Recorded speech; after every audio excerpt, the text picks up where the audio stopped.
અને કે સમાધાન કેને કરાયું અને શા માટે કરાયું અને કેની ધમકી આલી અને કોણ કોણ મારા ઘરે ધમકી આલવાયા હતા એ બધું હું આ વિડીયોમાં કહીશ। એ પહેલાં તમે તો ઇન્સ્ટાગ્રામમાં હોય તો ફોલો કરજો અને યુટ્યુબમાં હોય તો ચેનલને સબસ્ક્રાઈબ કરજો। તો ચાલો સ્ટાર્ટ કરીએ કે મિત્રો મારે ને યાસમ ઠાકોરને આજે જે સમાધાન થયું એનું કારણ છે કે મારામાં એક દિવસ પહેલાં 2 માણસો આવ્યા હતા અને એ મારા ઘરે આવીને બોલતા હતા।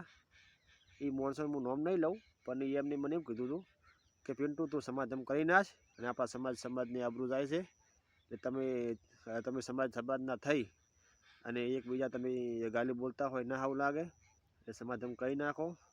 અને મારા સમાધાન કરવું હતું એટલે હું કોને વહેલો ઉઠ્યો અને પછી મેં વિચાર્યું કે ચાલો આપણે સમાધાન કરી લઈએ।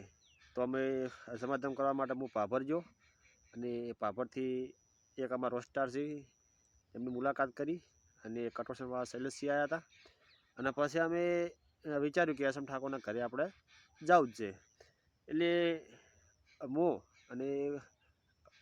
શૈલેષસિંહ હું અને જે રોસ્ટાર ત્રણે બાઇક લઈ અને ઉપડી જાય યાસમના ઘરે। તો તમે પહેલાં વિડીયો જોઈ લે અમે યાસમના ઘરે જઈ અને પછી આપણે થોડું આગળ કહેશું।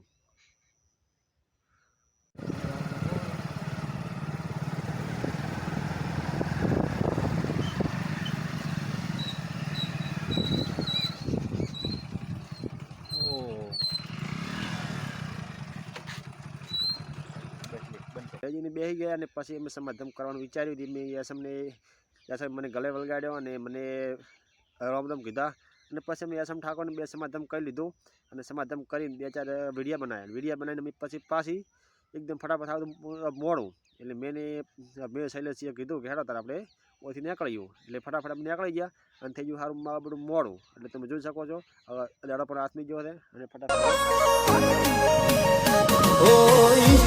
ગીતો હોબળી ડોન થવા નથી આયા ઓલરેડી ફેમસ છીએ નવા નથી આયા। ઓ જિંદગીમાં એટલું મોટું બનવું છે કોમથી નહીં લોકો નોમથી ઓળખે જિંદગીમાં એટલું